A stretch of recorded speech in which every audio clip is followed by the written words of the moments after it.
Hola, hola a todos. Esta es la segunda parte de la revisión de lo que fue la prueba de invierno, la PAES de invierno, en el caso de Historia y Ciencias Sociales. Esta es la segunda parte de de la sección de Formación Ciudadana. No voy a explicar mucho más porque ya está todo explicado en el primer video. Van a encontrar ese enlace en la parte de arriba. Así que de inmediato vamos a revisar una parte de lo que es la pregunta como tal. Obviamente no la voy a leer completa, sino que solamente voy a comentar más o menos de qué se trata, qué es lo que nos están consultando. Una pequeña revisión de contenido que yo más o menos debería dominar para después ver cómo poder descartar los distractores y llegar a la respuesta correcta o simplemente reconocer cuál es la correcta. Eso es lo que vamos a hacer en este y los siguientes videos.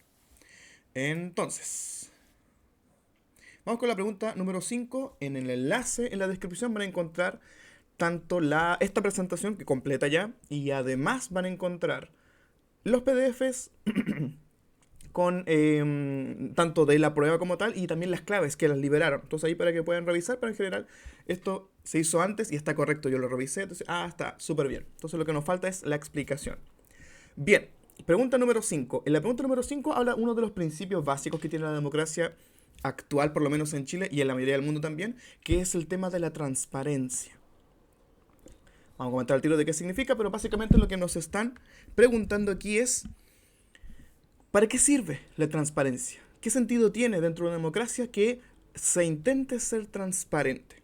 Entonces vamos a ir a la revisión de contenido primero y después comentamos un poquito más. En el caso de lo que es la transparencia como tal, ahí yo les comento que es un principio donde se supone que la gente, no se supone, la gente debería tener acceso a lo que es la información pública. ¿Qué información? Obviamente no puede ser todo, de hecho la ley de la transparencia, que lleva ya una buena cantidad de años establecida en Chile, ha establecido también ciertas cosas que por razones de seguridad nacional, que no es conveniente que se sepan, no se pueden saber. Pero la verdad es que es lo mínimo. Todo lo demás o está publicado ya en las páginas de todos los organismos públicos, lo que se conoce como la transparencia activa, y si no está publicado yo puedo solicitarle, por ejemplo, a una municipalidad o a algún otro tipo de organismo, preguntarle, ¿sabe que quiero saber esto en particular? Y ahí hay todo un proceso, demora un poco, pero tampoco es la gran cantidad de tiempo. Y la mayoría de las veces existe una buena respuesta, y si no, también puedo reclamar si la respuesta no me satisface. ¿Qué es lo que podemos saber? Entre varias cosas más, lo que por lo menos yo recalco bastante. Uno, cómo es que se gasta el dinero. Vamos a remarcarlo aquí. ¿Cómo se gasta el dinero público? Es decir, por ejemplo, no sé, una municipalidad o un gobierno regional tiene cierta cantidad de dinero. ¿En qué gastó ese dinero? ¿Dónde está esa plata? En qué se utilizó? Si es que hubo una buena ejecución fiscal, es decir, si, no sé, tenían 1.000 millones en un año y se gastaron 900 millones, ok, me gustaría saber por qué no se gastaron los otros 100 millones que sobraron y en qué se gastaron los 900 millones que sí se utilizaron. Junto con ello, yo también puedo descubrir o revisar, comúnmente esto es parte de lo que es la transparencia activa porque ya está publicado, pero si no, también lo puedo revisar, lo que es a quién se contrata. Hay muchos casos donde se descubre que, por ejemplo, no sé, X persona contrató a X pariente o lo que sea a través de lo que es el mecanismo de transparencia porque por obligación tienen que decir qué hace esta persona, qué cargo tiene y cuánto gana. Por eso sabemos que cuánto ganan distintos tipos de personeros públicos o políticos, ahí dependiendo del cargo en general. Y también están obligados a, si es que no lo tienen publicado ya, a publicar también lo que son ciertas documentaciones, decretos, mandatos, ciertas actualizaciones de protocolos, cosas así, están publicados. La pregunta es ¿por qué? ¿Por qué es necesario que la gente tenga acceso a esta información pública?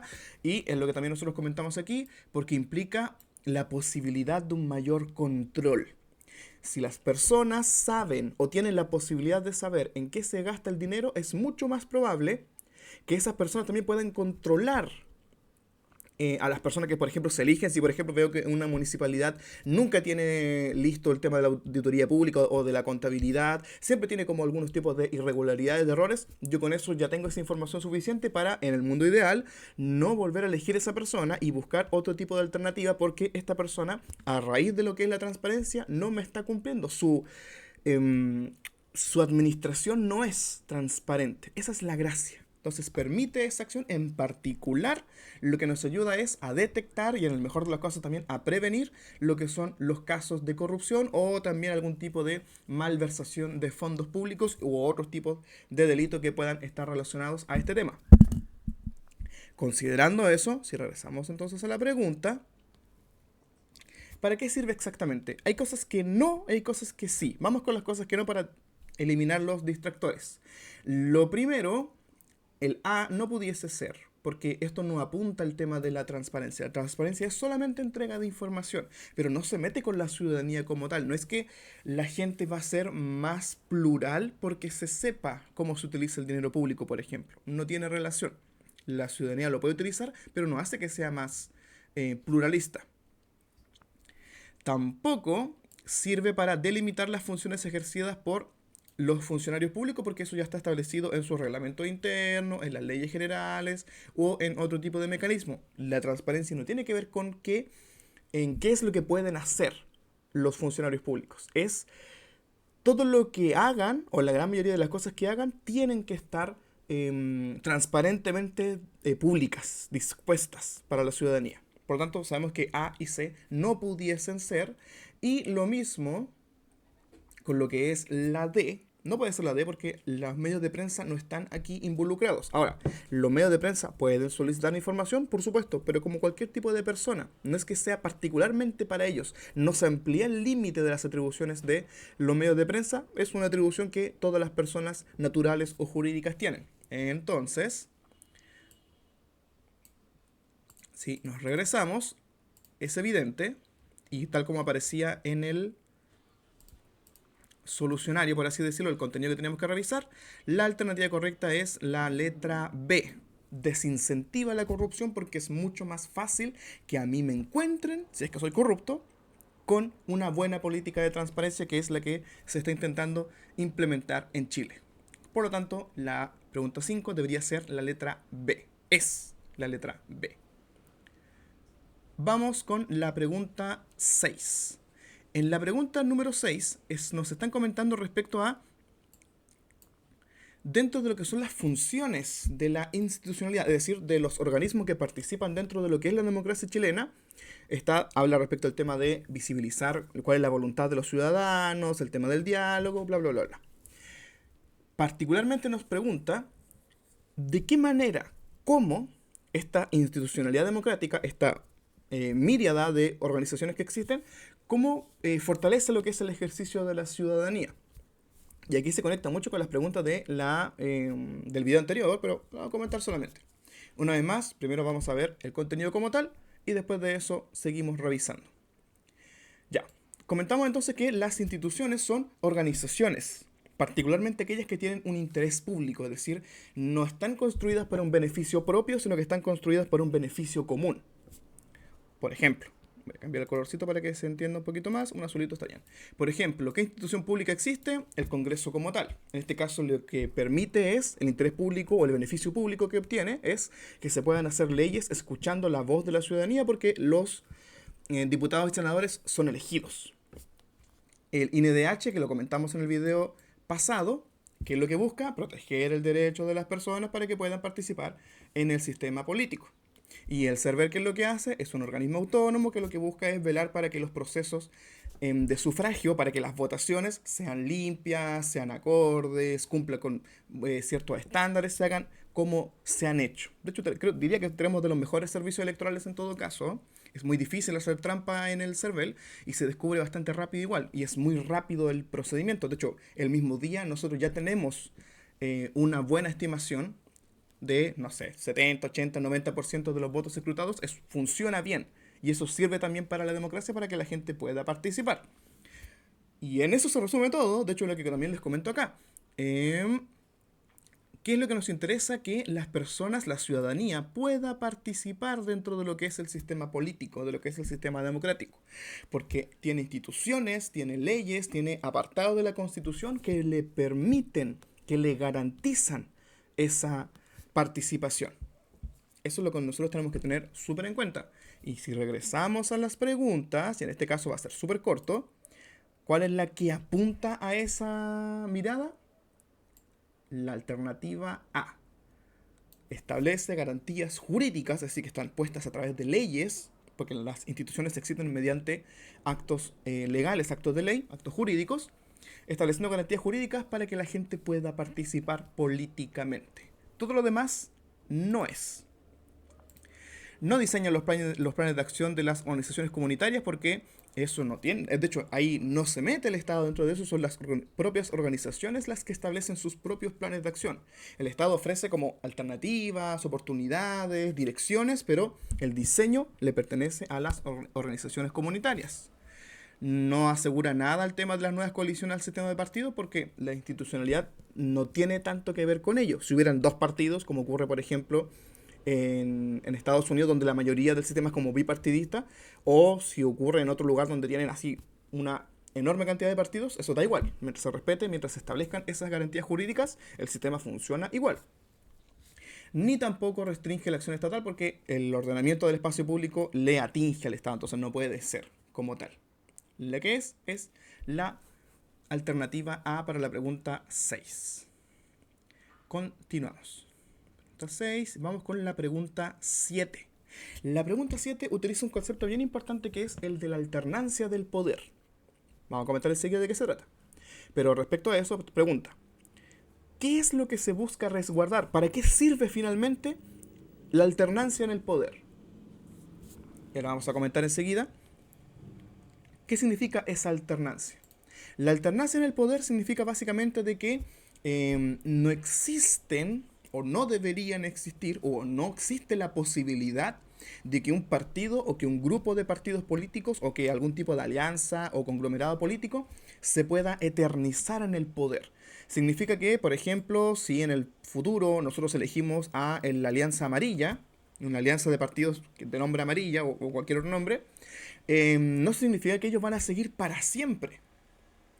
Puede que quizás lo hagan mal o puede que venga otra alianza, otro conglomerado que represente mejor la voluntad de la ciudadanía, por ejemplo la Alianza Azul. Entonces en el siguiente ciclo se cambia, se alterna el poder. Son otros los que son elegidos. Y la gente de la Alianza Amarilla tiene que aceptar porque si la gente lo decidió, entonces tiene que hacerse a través de un proceso legal, democrático, transparente, etc. Puede también pasar que la gente de la alianza o del conglomerado azul tampoco cumpla con la voluntad de la ciudadanía, entonces en el siguiente proceso eleccionario la gente elige a la alianza roja. Y también pudiese pasar que esta alianza roja, no sé, lo hizo súper bien, lo estableció, cumplió con las expectativas que tenía la gente, entonces en el siguiente proceso eleccionario pueden volver a ser elegidos con otro candidato o el mismo candidato en el caso de que exista el mecanismo de reelección en el cargo que sea. Eso es lo que significa la alternancia en el poder, de que no se permite que un partido o un grupo de personas se eternice, sino que tienen que ir cambiando de cierta manera, ya sea de personas o ya sea de ideas. Todo esto siempre va a depender de la voluntad de la ciudadanía.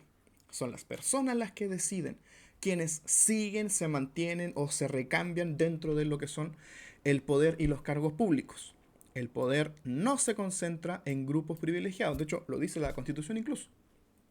Nadie más que los que establezcan la ley, la Constitución, pueden tener poder. Ningún grupo se puede atribuir poder por sí mismo. Tiene que ser sancionado. Sancionado en este caso significa que tiene que ser como refrendado, tiene que ser reafirmado, ahí sí, por la ciudadanía. Si regresamos a las alternativas, vemos lo siguiente. Entonces dice que se busca resguardar mediante el uso de este principio democrático. Vamos descartando primero.